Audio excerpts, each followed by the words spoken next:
So my mum and dad inspire me. Both of them have put in a lot of work to get me to where I am and have always gave it everything to try and give me opportunities they were never given. And I think being here and doing everything I do and trying to solidify opportunities for young people is kind of my way of giving back. So the best bit of career advice I have ever been given, I won't take credit for this myself, was to take a little book or a notes page on your phone and write down every experience you have that it really sticks out from a personal development perspective, and write down what skills you gained. So did you go to a conference and did you speak to people you didn't know? So getting communication skills and things like that. And close that book. And then when you come to do any kind of application or you get asked, oh, give me an example of when you've done such and such, you have that record to go back to.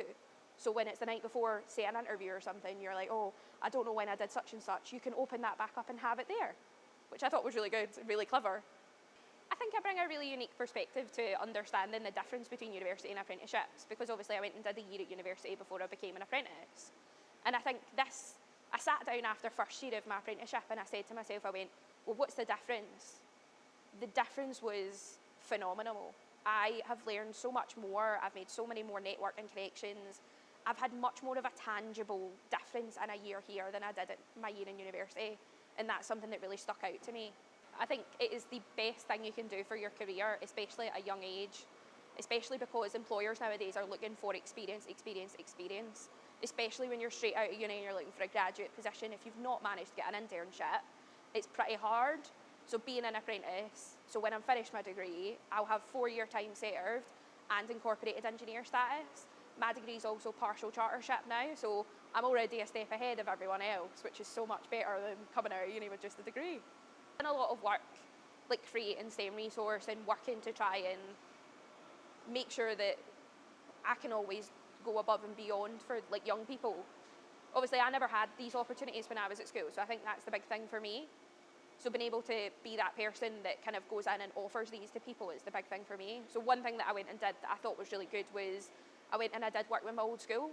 So I come from a pretty disadvantaged area in Scotland, so I come from Greenock, and the schools there don't really get much support kind of anyway for careers. So being able to go in and offer my support more as a kind of I'm here to help for Scottish Apprenticeship Week, both to run they did a Femgineers thing, which was quite interesting. So went in and did a kind of speed dating breakfast with young girls. So I went in and I got to sit down with them on a kind of 4-to-1 basis, which I think is better. They can ask questions that if you're in a room of 30 people, you won't necessarily ask, and kind of give them insight on what it's actually like to be an engineer and a female engineer. And I think that was really useful for them. And then not only that, they're able to kind of go in and offer my experience and my expertise to people sitting, say, graphic communications or any of the technical subjects of this is what it's like when you apply that learning in industry, and this is what it looks like long term. I think what makes Hannah stand head and shoulders above the rest is the fact that she has a real drive and a tenacity to make a difference.